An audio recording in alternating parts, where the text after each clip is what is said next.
We love mostly all of Dragon Ball's amazing characters, but you gotta admit they have some major character flaws. Nobody's perfect, right? Today I'm gonna break down all the characters' biggest flaws and critiques. Some of them might be easy to guess, like Goku's naivete or Master Roshi's generally problematic nature. But others might surprise you. Keep in mind, this is all in good fun, and I don't mean to be overly critical to some of these characters. It's just a goof gaff, a laugh, and a spin and a spaff to poke some fun at some of our favorite characters' shortcomings. Let's begin. Goku will always be the face of the Dragon Ball franchise, and for good reason.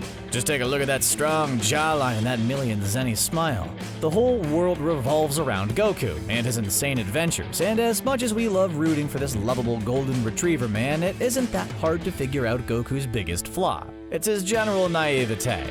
That's right, one of the best fighters in the universe is sometimes too simple-minded for his own good. Now, on one level, his naivete is a good thing, as it allows Goku to have a really compassionate and merciful heart. But don't forget that his enemies have no problem exploiting this weakness to use to their advantage. And of course, his naivete definitely affects his intelligence. Goku may not be dumb, but he doesn't read rooms very well. For one example, look at when Goku found out Bulma was pregnant. Did he congratulate her? Nope. He just thought that she'd gotten really fat around the belly and told her to stop eating at the buffet. And then without much forethought, he tried to offer her the gift that he was bringing to Beerus and Whis, which was a bad idea overall. Hey, what do you expect from someone who grew up alone in the mountains? In a lot of ways, Vegeta's biggest flaw is actually one of his greatest strengths. His competitive nature has allowed him to keep getting stronger over the years, as he's always wanted to come out on top over his good old buddy Goku.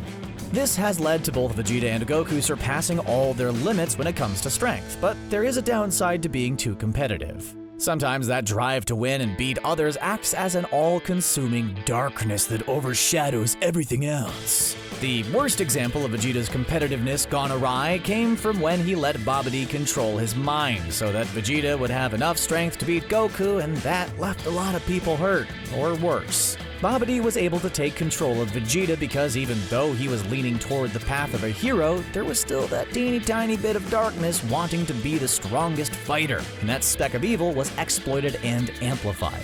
On the bright side, this flaw and slip-up would help pave the way for Vegeta to become a full-on good guy. If you have awesome weapons or special moves in your arsenal, why not use them? You don't see All Might not using his super strength or Captain America not defying the laws of physics when he throws his shield, so why don't the characters of Dragon Ball use their powers to their full potential? Well, maybe that's not fair. A lot of characters know how to use their powers effectively, but our resident Namekian Piccolo doesn't seem interested in playing to his strengths and using his unique powers and abilities when he really should. Like, what about the great Namekian form he used against Goku? Or how about the light grenade he used on Imperfect Cell? Sure, those don't prove to be super effective at the time, but that doesn't mean they wouldn't come in handy in one of the countless other fights our heroes get into. Like, say you're a coach of a basketball team and you had to pick your best players to go in the game. You wouldn't just leave out your best players all the time, so why does Piccolo seem intent on not utilizing the broad extent of his powers? How do you become a hero when your closest friends are all so much stronger than you? That is something Crillon has had to grapple with since the very beginning of Dragon Ball. Back when we met the little cue ball, Crillon was right about the same strength as Goku, and the two trained together in order to help each other become stronger. But of course, as time went on, the franchise moved past the ability for human fighters to really play any major role in a fight. That was extremely hard on Krillin, who's given up fighting more than once because of his feelings of inadequacy. And that's Krillin's biggest flaw. He doubts himself way more than he should. Because yes, even though he's mostly reached his peak when it comes to fighting and won't be able to beat the stronger villains that have shown up in the newer seasons of Dragon Ball, or Super, or Z, or really anything, he still brings a lot of value to the team though, and he is far from worthless. But his flaw makes him think that he's weaker than he actually is. When he's fighting giant illusion warriors with Goku, he doesn't think he has the strength to face them, thanks to his long history with dying, and overall just not being good enough. Though when he digs down deep, Krillin is usually able to tap into that inner fortitude that we all know and love. Although he's a fascinating character and arguably Earth's strongest human, Shinhan has major setbacks and flaws that seriously stink. Sure, his most powerful techniques and fighting moves can cause serious damage, but that also includes hurting himself. Tien is a character that hasn't given up fighting from time to time like Krillin and Yamcha, but rather he's always dedicated himself to getting stronger, and it's led to a series of moves that should be feared. His Tri-Beam, or Kikoho, is strong enough to vaporize his enemies, and his multi-form can confuse and overpower anyone that gets in the way. But they come at extraordinary costs to the user. For example, the Kikoho can seriously deplete Tien's life energy, and even end up killing him if he's not careful. And then his multi-form is great, but it splits Tien's strength between each body, meaning if he splits himself in two, each body is only half as strong. How unfortunate is that? To know that you have these attacks that can deal destructive damage to your foes, but limiting yourself because you might get even more hurt in the process. Yeah, Shinhan definitely drew the short end of the stick on that deal, and he can only bust out his really powerful moves when he's ready to make the ultimate sacrifice, just like he did to avenge Chow. Oh yeah, but that one time with Cell, boy was that great. For the longest time, Frieza was like a child who never learned from his mistakes. He didn't understand how he could keep losing to Goku. After all, in his mind, Frieza was the strongest fighter in the universe, and no one could best him in combat, so why couldn't he win? Well, the answer's simple. He was too dang proud to train. Frieza always assumed he could just beat Goku with his own strength, but boy oh boy was he proven wrong. Frieza just needed to do what every other fighter in Dragon Ball has done, which is get that bad boy a master and a good sparring partner and work to enhance his skills. I mean, sure, even when Frieza finally decided to train and was able to transform into Golden Frieza, he was still beaten by Vegeta, but who knows how far Frieza could have gotten if he wasn't too proud and started training hard at an earlier time. As the fighting in the Dragon Ball franchise evolved over the years, it was common to see the human fighter step back away from the action. You know, because where Goku could survive a punch from some cosmic threat with no issue whatsoever, a human would instantly turn to red, gooey dust if some universal bad guy so much as sneezed on him. Yamcha is one of those humans who took a look at some of the crazy stuff happening around him and decided, hey, you know what? I'm gonna sit this one out, guys. You want any lemonade or no? I'm gonna go play baseball. And while he suffers from his own self-doubts like all the human fighters, his biggest flaw is actually not one that he can really control. The people in his life and the writers of Dragon Ball seem to undervalue Yamcha and everything that he brings to the table. Sure, he's not the strongest, but he's still useful. Though in recent times, you may not realize it since his character turned into just the butt of everybody's jokes. Just look at the funny situation where they play baseball with Beerus. He's badly injured after Beerus pegs him with the ball, and he's lying in the same pose he was in when he died back in Dragon Ball Z. I mean, yeah, it is hilarious, I won't deny that, but it is totally at Yamcha's expense. A poor one-man wolf pack.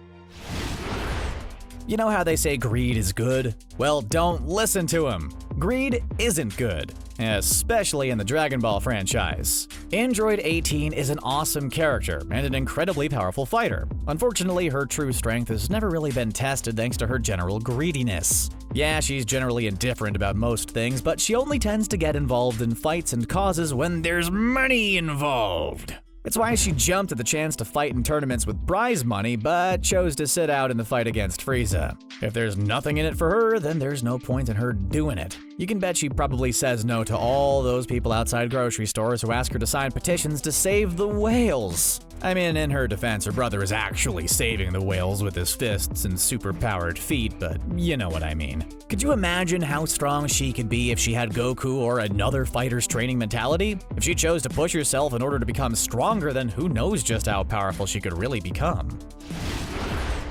Even though fighting is literally in Gohan's blood, the Half-Saiyan ultimately decided to follow a different path, choosing to replace fists and training montages with words and books instead. Gohan decided to become a scholar, and although some fans considered it a gigantic waste of his potential, it was probably the best route for the character. In his early days, Gohan's biggest flaw was that he was too hesitant. That probably stems from the way he got into fighting. It wasn't the path he initially chose since Piccolo basically forced him into it, and after training for a good chunk of time, Gohan found he wasn't completely ready, as he kept freezing in fear during key moments like when Nappa was hurting his friends and allies. Sure, Gohan wasn't always hesitant, as there are plenty of examples of him leaping into battle when people need him. But at his core, fighting just wasn't what Gohan wanted, and that led to some major moments of hesitation.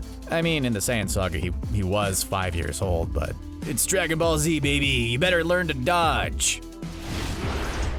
It would be easy to look at Chaozu and say his biggest flaw is math. Like, super easy. There was a time once where he was beaten because he didn't know how to count without his fingies. But no, Chaozu's biggest flaw isn't his ability to do long division or knowing what a fraction is, but rather it's that he grows at a much slower pace than everybody else around him. And maybe that's because of his psychic abilities being harder to grow and develop than your average martial artist. As everybody else around Chaozu grew stronger, the rosy-cheeked, sweet little baby boy hasn't advanced as much, which is honestly a shame. Back when he was first introduced, Chaozu could handle a lot of the Earth's martial artists, but now he's barely a threat and doesn't seem to do anything about it to increase those abilities. A martial artist has a natural drive to get stronger and to push themselves to extreme limits, but given that Chaozu utilizes psychic attacks over pure strength, maybe he just doesn't have the mental fortitude for training. Although I would never say it to his face out of fear of getting hit with a burning attack or a finish buster, I think future Trunks is a bit too gullible. Granted, he comes from an apocalyptic future where future androids 17 and 18 wiped out all of our favorite heroes and made the Earth a waking nightmare, so I don't necessarily blame him for not being the most socially aware of his surroundings. I love future Trunks for his serious and cautious attitude, but it doesn't allow him to step back and see the full picture. Like, look what happens when he first meets Goku. He sees the guy's face and immediately mistakes him for Goku Black, who looks similar except has a constant evil look on his face while rocking the one solo earring. Of course, future Trunks is going to think the worst here, but he let his emotions get the better of him and just assumed that Goku was his mortal enemy. He calmed down after this first interaction, but future Trunks still continued to display a level of gullibility throughout this entire arc. He was still a whole bunch of fun though.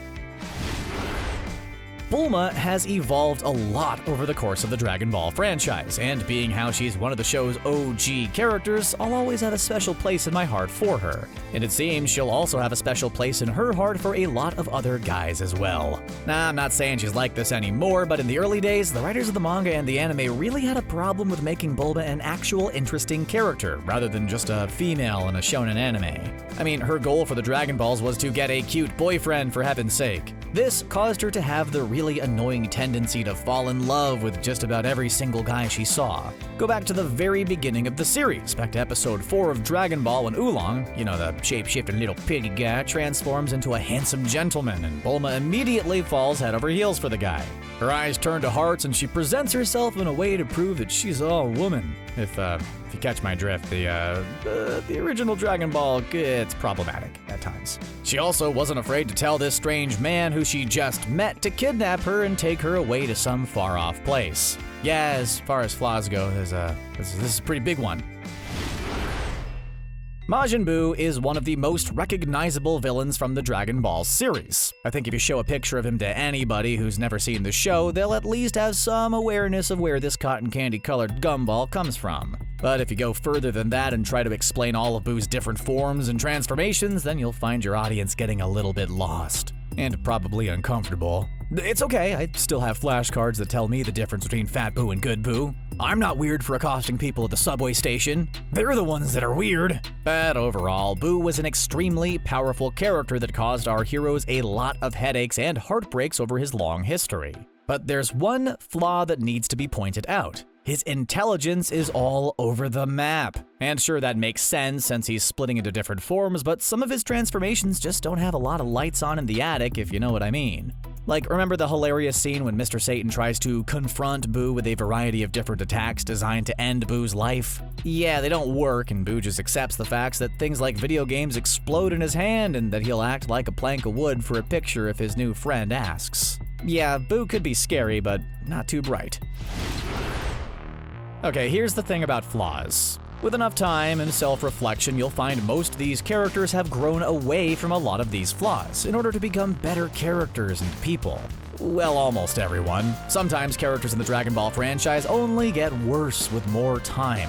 And I think the biggest example of that is dear old Master Roshi. Yeah, you probably don't have to think too hard to figure out what Master Roshi's biggest flaw is. Heck, spend enough time around him and any girl on the show and you'll have your answer. Master Roshi has been known to make inappropriate comments and just generally have dirty thoughts over his long history with the show, but recently, he seems to have gotten even worse. Just look at the way he treats urine in Dragon Ball Super. The young saboteur joins Tien's dojo and Master Roshi immediately amps up the creepy factor. He gives her a martial arts uniform that includes a mini-skirt and then proceeds to try and touch her inappropriately. Not okay. Not okay. But in his defense, he did work on it before the Tournament of Power, so there's still good in him. I can sense it. You wouldn't expect someone like Beerus to have any flaws. He's the god of destruction after all, and you normally don't get to be that powerful if you suffer from any weaknesses. So it comes as a surprise that Beerus has any flaws at all, but looking over his history with the show, one thing is apparent. His inner kitty cat is just so dang strong. Although he's a god, Beerus displays a ton of cat-like qualities. The funniest one has to be Beerus' love of cat naps. Homeboy isn't afraid to sleep for long periods of time or just generally be lazy when the situation calls for it. Maybe if you want to argue, you could say that Beerus enjoys being lazy and sleeping for hours on end because he's one of the most powerful beings in the entire universe, and that level of power gets boring after a while. But I think we all know the truth. Any cat owner watching this knows that cats love doing nothing, and absolutely nobody will ever stop them from doing it. They'll fight like the dickens just to do nothing. So if you ask me, even if Beerus is a god, his inner cat DNA demands he stays lazy. This is a problem in situations like the one Goku and Vegeta found themselves in when they had to try to change Beerus' sheets while sleeping. It was a recipe for disaster. Well, that's a wrap on today's video. What do you think? Do you see some of these characters differently now? Do you disagree with their biggest flaws? Let us know in the comments down below, and be sure to hit that subscribe button for more awesome Dragon Ball content just like this. As always, thanks a whole bunch for watching CBR. See you next time.